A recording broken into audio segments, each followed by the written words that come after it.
All right. Hey, now we are back, and it is March Madness, April 1st. So we are back to talk about the NCAA Final Four. But I have one announcement to make that we have been picked up by Barstool Radio for a multi-deal that's going to pay us some big bucks, Z-Man. Well, happy birthday to us. Is this like April Fool's Day, Joe? Shit. Yeah, it's April Fool's. Hey, April here's Fool's. one for you and Jake. No, but ahead. here's one for you. All right, so today is my buddy's birthday, Timmer. Happy birthday, Timmer, right? Timmer. Okay. And my brother-in-law, George, he's listening. Hey, happy birthday, George. So anyway, so we are in the Final Four of the March Madness 2025. It's a chalk Final Four, all four number one seeds.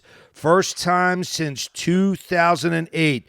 Z-Man, what are you thinking? What teams are you leaning towards? Did you have somebody? I know we all talked about this before the tournament started. What are your thoughts? I think about it's a the great. Final Four? I think for me, Joe, I think it's really good that the best teams are there. But Yes. I also all the four number one seeds. But it also poses a major problem going forward, because what you're going to see this coming Saturday, get used to it. With the NIL and the transfer portal, the dates think about your son Thomas, who went to Manhattan, a really good mid-major school.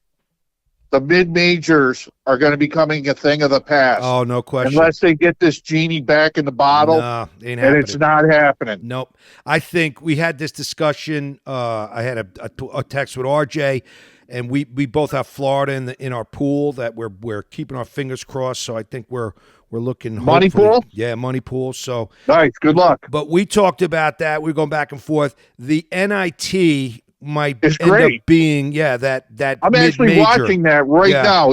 It's Cal State, Irvine, and North Texas, and one team is 31-6, Right. and There one you go. team is 27-8. Yeah. So if you're the NIT now, and you want to have a good tournament, this needs to be your focus.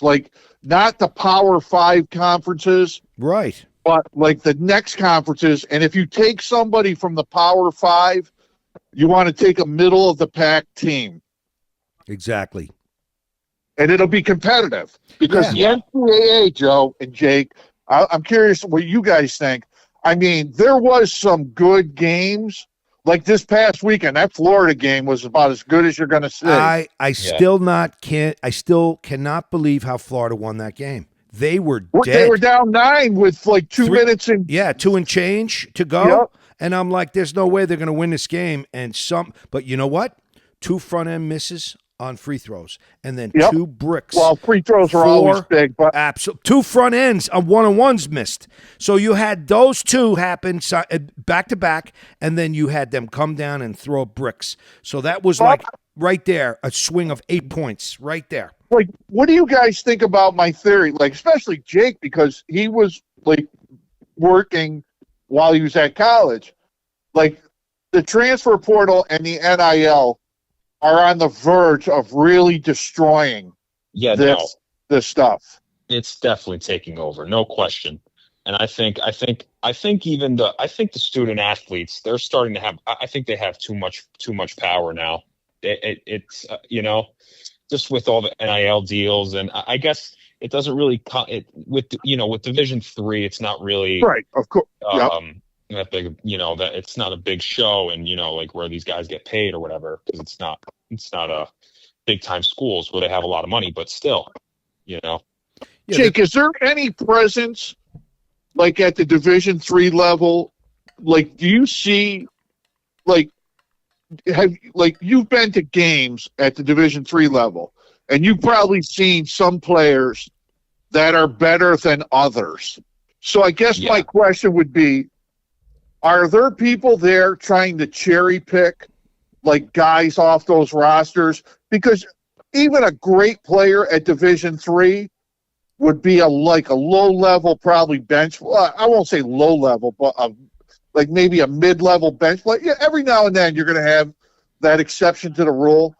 But do you see like people like scouting these guys? Yeah, yes, absolutely. Absolutely. And it's shown by I've had a couple of kids on the team this year who, they've had some good games, but they've had their trials and tribulations through the season with our team. And so, they'll quit, they'll get cut, vice versa. And then they start looking for a new home. And then that's kind of just what happens. But it can be really wherever. It can be to, from a 1D3 school to another, like as long, once they start developing a relationship with the coach, let's say, I think it all just depends really. Okay. I mean, I think that the money situation now has taken over, no question. The NIL money and the transfer portal. It seems like every year there's going to be hundreds of kids, D1 basketball players in a transfer portal, almost a guarantee. Was it at Indiana had every single player in the transfer portal? I think Indiana. Yes, Was you're it right, Indiana? Joe. Yeah. Yep, No, I yeah, think that was crazy. Yeah. They all every left single because that Indiana got invited to that tournament that started like yesterday. What's it called? The cup yeah, or the something? college basketball crown or whatever. That's it. The crown. Which I thought is a good idea. Yeah, you know what I mean? Yeah, not bad. It's a dry period this week, and the teams were like the games like yesterday were really good. They were like up and down, high scoring games. They were, for the most part, they were close games. Right. But like Indiana declined the bid because they lost all their guys to the portal. Yeah, they could not bring a team into the tournament. They had nobody. The entire team was gone. I mean, this is what I'm saying. It's insane that it gets to that point. Now, I mean, that is the extreme, but in every team, every single the kid from St. John's, Lewis Jr. He's out. He's out. He's in the portal. He's out. Yep. I mean, so every single team is not immune. They are going to lose kids in the transfer portal. Guaranteed at least one or two. What did you think about that St. John's game? I thought that St. John's finally got bit where they were, they had their Achilles heel, their shooting, and Lewis Jr. could not put the ball in the ocean, and that bit them in the butt. I mean, it's so that was. I mean, if you want to just point out one thing, that was the one thing that I saw. Now, did both? I'm curious to hear what both of you have to think, especially with Jake being around the team.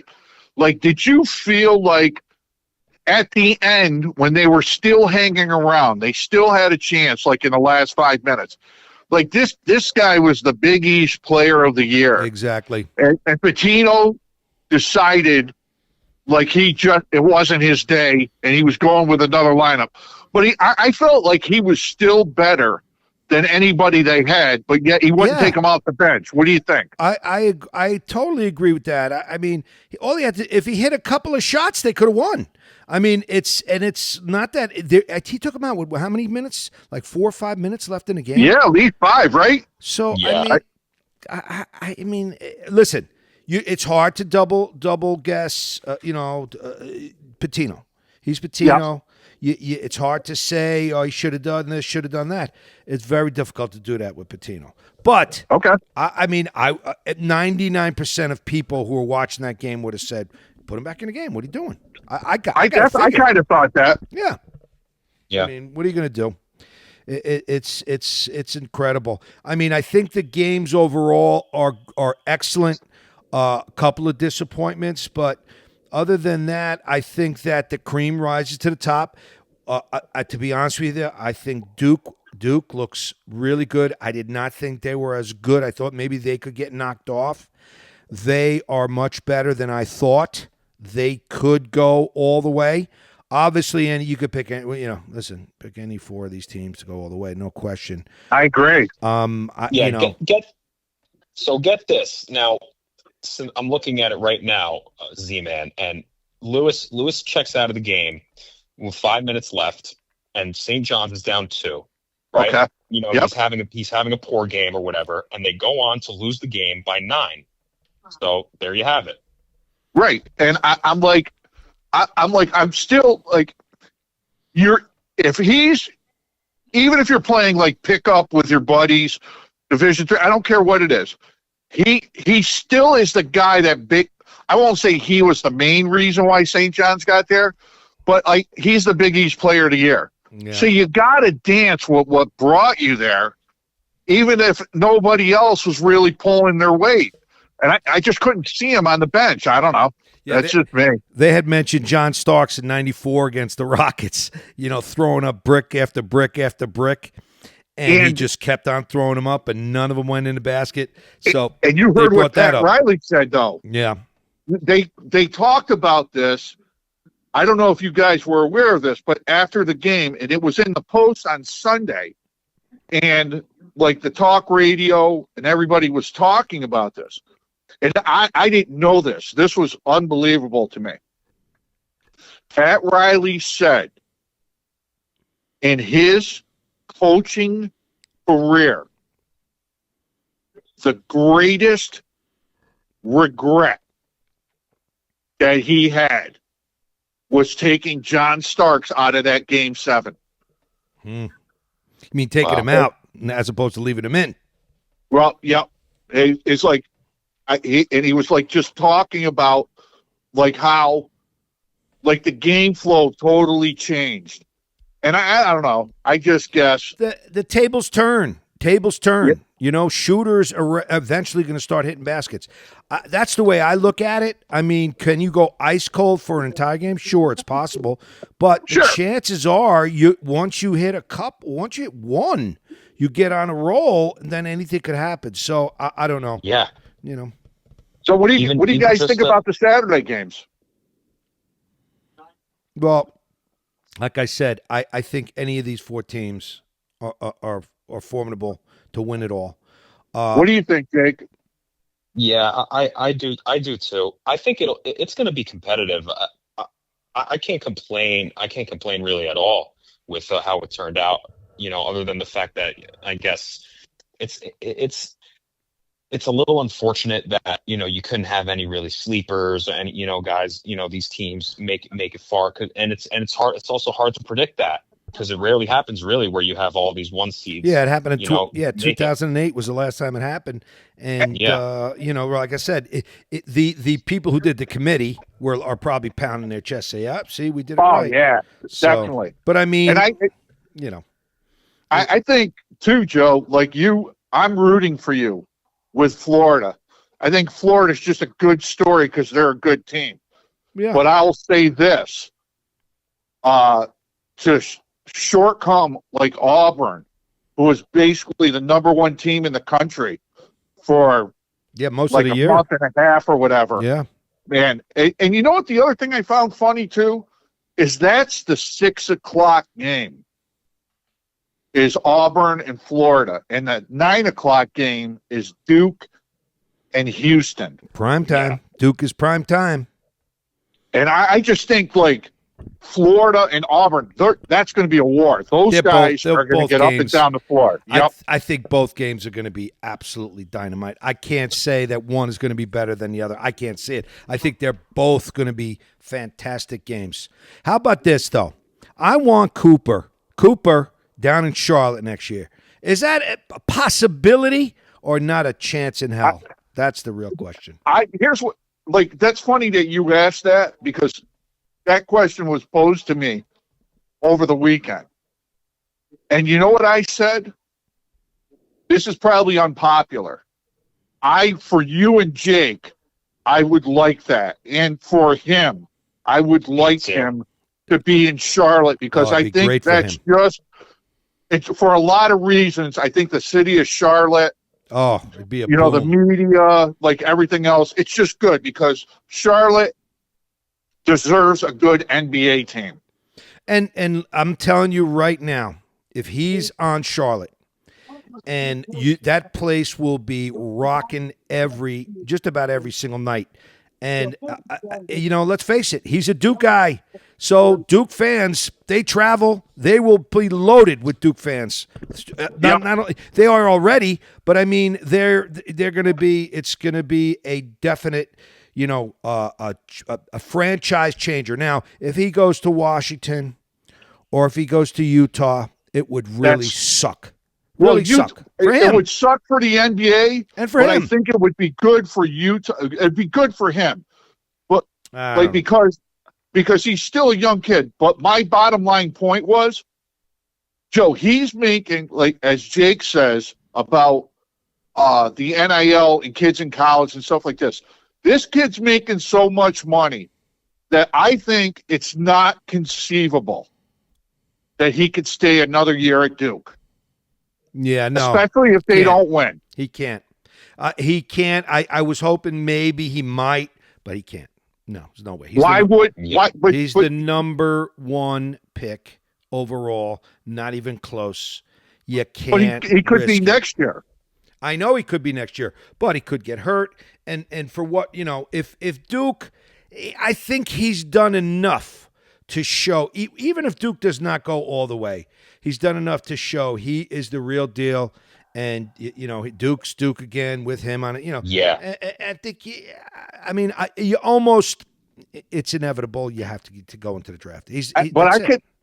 What do you think, Jake? I mean, you're going through like college, like right now, and you see the college experience and you're around like basketball and stuff like that. Do you think it's inconceivable that he could stay another year? There's no way that he can stay another year, I don't think, in my opinion. Okay. Because I feel like he's in a prime position now. You don't want to risk the risk of getting hurt. And I also think that right now he's, I'll let you guys go ahead while I collect my thoughts, but I wanted to add another point where Cooper Flagg, he had experience playing with pros, because he was part of the USA basketball. I don't know if he was on the team, but he was like, I guess he was practicing with those guys, like the superstars of the league, and I did not know that. So I didn't know that. So that's great. Yeah, I did. Yeah. I heard something like that. He was on the junior team, but they did practice with the dream team. So. I didn't know that. Well, there you go. But I was like, to me, like he's like 18. He's going to be 19, like when he gets drafted. Yeah. To me, he's still a young kid, physically developing. And like, again, I don't know this guy. It's only what I read and I see. But I'm like mentally and like maturity wise, is he ready for the NBA? And that's why I root for you. I don't see anything to get him other in than Charlotte. Yeah, I don't see. There's nothing that I see that he's not ready. Nothing. I mean, Moses Malone was 19 years old, 18 years old in the NBA. Kevin Garnett, same thing. These guys, obviously LeBron. These guys, I mean, he's a tremendous player. Tremendous. He's not very, very good. He's tremendous. He could, be that kind of player in a franchise that could change the whole franchise, like a Doncic or LeBron. That you could build, right. that you can totally build around. Yeah. Yep. I mean, he goes. And I think Charlotte's good with the media because it's not overly a major metropolitan city, but it's still a good city. He would be and the it's king close of the enough town. to Raleigh. Yeah. He'd be the king of the town. He'd be king of Charlotte. No question about it. Yeah, He'd probably be hanging out with Richie Pacelli on game night. Yeah, exactly. Yeah. And Ric Flair. Woo! But anyway, so, all right, let's go. Who you got? Who are you picking? I need Florida. Who you got, Z-Man? You know what? I'm rooting for you because I'd like to see you win. I think right now, gun to head, I would like Florida to win, but I'll also say this real quick. To sell Houston short against Duke is a major, major mistake because they are vicious defensively. They are. Houston is They very own tough. that ball. They're like throwing a ball in a dog pound Yeah. with pit bulls, and it's theirs. Absolutely. They are. Jake, what do you think? Yeah, they are. Now in my, in my bracket for the club. Now I did pick Houston winning, but I'm gonna say that I'll take Florida and Duke to advance. Just to see. That's what I think need for my pool. that's right. There you go, We're Joe gonna go with Cat. that. That's exactly what I need for my pool. So And don't you think like CBS or TBS would be drooling if Florida plays Duke? oh yeah, Oh yeah. no question. That they would break records of people watching. Yeah, I think Cooper Flag is box office. He's eyeballs. Duke is probably they're like the Yankees. They travel. They got fans all over the Yep. country, Good especially call. in New York. New York, Yep. forget it. There's so many Duke fans. You know what I mean? So I think that, and that's another reason why I would love to see him come to Charlotte, because it would just be like the professional version of Duke in Charlotte, and it'd be tremendous. So, but Charlotte let's see what happens. Charlotte needs something. They they need it. do need something like that to turn the tides. Totally. Because if I can bring this up real quick, after all these years of Charlotte sucking, right? And they've never gotten the luck of the draw of winning that lottery. So I think the tide has to turn at some point. And This is where this is the year for Silver, 'em. Adam Silver's got to get those ping pong balls, and he's got to fix it where Charlotte gets that pick. End of story. Jake, who's got the worst record in the NBA? Now I was going to say I think it's Utah. It's Utah or Washington. It's got to be one of those two. Okay. Yeah. And Okay. Utah, Every I wonder if they won the lottery. I wonder if I guess they would have to take Cooper Flag, but I'm not so sure. They'd you know, have to. it- Who else? Who else is available though? No, I know. He's it's not even close. Second Oh, is that guy Johnny Broome, who- the guy from Auburn. You can name He's good. 5 or 6 guys are going to be number 2. Number 1 is Cooper Flag. End of story. Any team that gets that pick is picking up. You know why I like in this tournament that's really making a name for himself? Who? Is the kid that you guys both know. He's the kid that played at Iona. Now he's on Florida. That guy, Oh, Walter Clayton Jr. Yes, he had a monster good point game. guard. He had a monster game against Texas Tech. Monster. I mean, tremendous. Yeah, I agree with you. Holy cow, did he play good? I mean, he basically hit some shots. I was like, holy crap. He hit a turnaround 3-pointer. He got the ball, went back to the 3-point line, turned around and shot it in one motion. Boom! And it was like the place went nuts. I mean, and he had 30-something, I think, that night against Texas. I only Tech. learned about the kid this year. I had no idea he was even at Iona. I don't even remember. I mean, he wasn't there when Tom was there, but yeah, He was there for when Pitino was when there. Pitino was there. Yeah, Pitino was. Yeah, that was after when Tom, was there. But yeah, he is a tremendous player, and that's the thing. Florida can do 2 things. They can play super D, and they can score. See, that's the thing. Now, a lot of, now Duke can score, but is their D as good as Houston? We'll see. And Auburn, they got it. They could do both too. So I think it's just going to be a great. I think this is probably one of the best Final Fours in a long time. I think so too. I think you're right. Long time. I'll be all over it. All right, so we got our picks for Final Four. We'll see. We'll talk next time to see who's going to be the national champ. I want to just give a shout out to the UConn girls. They are, to my girl, Paige Buckets. Paige Buckets. They are playing unbelievable, and I know that Aunt Joanne is a big South Carolina. We got South Carolina, my niece and nephew, big South Carolina, but I think UConn is rolling. They are rolling. Well, they got UCLA, which is going to be a tough game. But before I would love to see South Carolina and UConn in the finals. Wouldn't that be a war? That would be awesome. So that's what I'm hoping for the gals. And then let's just do a quick wrap around on the NBA, Jake. I'm going to just start off with the 2 best teams still are the Celtics and OKC. Everybody else is one step behind. What do you think, Jake? Well, don't sleep on Cleveland. Cleveland is Okay. a lot better too. I'll now. give you that, but they're not as good as the Celtics. But okay. Yeah. And if I just had to mention, if we could just talk about the Knicks really quick, Absolutely. I've unfortunately lost a lot of my confidence with them. I think that it's important to note that the Eastern Conference, Z-Man, I don't know if you agree, but the Eastern Conference is very slept on, and I think that a lot of those teams that are going to make it are great. They have a good thing going for them, and I think the Knicks should be afraid. And I think the Knicks' best matchup could possibly be Milwaukee.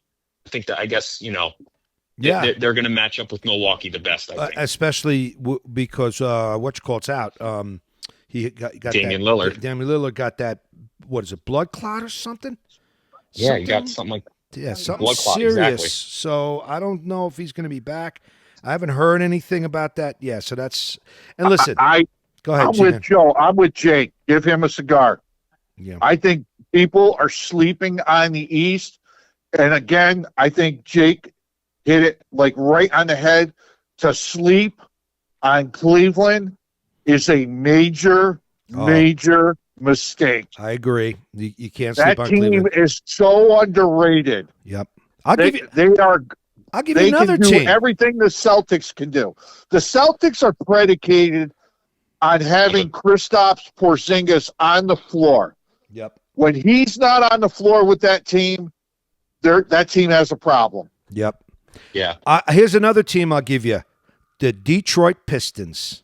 They played How about that fight the other night? Oh, yeah. What fight? It was a little skirmish. Come on. It wasn't like the Knicks. Suspended. It wasn't like the Knicks and the Miami Heat in the 90s. Those were brawls. Where Van Gundy's getting thrown around like a rag doll. He was like holding the shoe. He was dragged by the shoe. Gotta love it. Gotta love it. All right, so now baseball is starting to roll. We're looking at, unfortunately, I have to root against the Mets, and I don't like rooting against the Mets because I'm not Soto. I'm sorry, Soto. I'm not rooting for you. So, if they get to the World Series, the Yankees get to the okay, great. You want to beat the Dodgers? Wonderful. But I am not rooting for Soto. And, by the way, the bats, the torpedo bats, Aaron Judge does not use the torpedo bats, so I don't want to hear shit. And everybody else, go get some torpedo bats then. Stop your crying. Joe, it's not the wand. It's the magician. Yep, it ain't the meat, it's the motion. You got that too. You got it. I really don't want to get into the torpedo bats too much. No. I just think they're complete. They needed a story. I think they're trying to create something. It's a gimmick. It's a gimmick. It's a fucking gimmick. I can't Listen, imagine those torpedo bats making it for home runs. Or you can't. Yeah. You can hit or you can't. Give me a break. Oh my God. You're right, Jake. Like Jake said, they needed a story. Yep. So they latched onto it because the NFL is still dominating the landscape of American sports. Oh, absolutely. Like the NCAA tournament is now like kind of like front and center. It's moved like right there, like in a horse race with the NFL right now. Yeah. And everybody else is chasing. Yeah, baseball needs something because they have nothing. Yeah. You're right. They can't compete with March Madness. The NFL, like you said, is all year round. Talk about the NFL. And now the NBA's cooking. So, yeah, you're right. I mean, it's baseball is in the backseat again, and it has to get something to get it going. The torpedo bats are doing something. Thank God they're doing something because it gives us something to talk about. But let me tell you something. We'll see what happens next time we get on the show and we do a podcast. We'll see where the torpedo bats are with everybody else in the league, and except for the Yankees, for crying out loud. Exactly. Come on. Yeah, it's way too early to be like too early. Starting like this stuff. Exactly. You know what I mean? If you want to pick a subject about baseball right now, it's the fact that all these pitchers are getting hurt. All the pitchers are getting hurt, and the teams that are have-nots, like the A's and the Rays, it's a joke. Are not spending money. It's a fucking joke. You got Pittsburgh Pirates. They don't have a Chinaman's chance in hell to fucking do anything, and it's ridiculous. Because they won't spend money. I mean, come on. It's so ridiculous. You might as well just be the minor leagues. I mean, put them in a different division. Well, how about if some of those teams have great minor league teams, then that can work in their favor, can it? Because that at least they don't have to. If they're not spending money, they can at least just call up the guys that are killing it in the minors. Well, that's what they do. That's what they have. They have minor league players. I mean, they're not. They don't have any free agents. I can't name one guy on the A's, the Sacramento A's, or the Rays. The Rays got rid of all the good players. I mean, come on, guys. I watched the Mets and the Marlins last night. Right, and the Marlins. And I've been watching baseball since I was probably like 7. You guys remember the movie Major League? Oh yeah. So when we're off the air, go to your computer or whatever and look at the Marlins starting lineup. And I challenge you to tell me one guy in that lineup. I can't. I had no idea. None. Not one. Not one guy on the team, even the manager. Yep. Who's the manager? I didn't even heard of the guy. Yeah, this guy was like a bench coach, I think, in Texas or someplace. Baseball. I was like, who is this guy? And they wonder why baseball is where it is, because they can't have these teams suck so bad. You can't. I agree. They got to make these teams spend $100 million on their payroll. I mean, forget the cap. You got to have a minimum. You got to pay $100. You can't be pocketing or you can't be the owner of the Pittsburgh Pirates pocketing the money that the Yankees and the Dodgers are spending in tax revenue and all that bullshit. You got to work out something with baseball. ESPN, they fucked that up. Now that they don't have ESPN anymore, they got to figure. You know what else? MLB Network is not on YouTube TV. It's MLB Network should be on every TV outlet. What are you doing? Promote the effing game. Put games on broadcast for on local media. What the hell are you doing? What are you doing? The collective bargaining agreement in Major League Baseball runs out during next year. Oh, that's all you need to know. That's a strike waiting to happen. But what a great point you said, Joe. That the Major League Baseball Network, MLB Network, is not available on like a lot of streaming, like cable streaming platforms. It should be on every streaming platform, MLB Network, and put on games, National Game of the Weeks, game on Mondays, game on Wednesdays, game on Saturdays. What the hell are you doing? I mean, come on. You shouldn't have to download the MLB app or whatnot, or just to watch. And who's doing it? Guys that are Mets fans, Yankee fans, Dodgers fans, that are all over the country. So they're going to get that. But what about the local fans? Here's a good point, man. Both you guys just nailed that. Here's a good point to kind of like bring us a bow on this podcast. How about today? The NFL Network announced that on Christmas Day, which is always the NBA's day, sure. On Christmas Day, there's going to be 2 games on Netflix and 1 game on Amazon. 3 games, not 2 games, 3 games. Yep, all on streaming platforms. Unbelievable. Which means you got to have them. Yeah. It's and that they do Thanksgiving now 3 games too. So and now they got Black Friday game. I mean that's it. Listen, NFL is a money making machine. It churns out money. That's it. Baseball is floundering. Now, granted, they're still making money, but they are floundering in the long run. And if they don't see it and change things, let's face it, we're the old timers that are into baseball. A lot of the younger kids are not into baseball like we are. Why? It's not marketed right. It doesn't have the reach. There's too much bull crap, but whatever. I mean, we'll see what happens. But anyway, all right, guys, any final words before we go?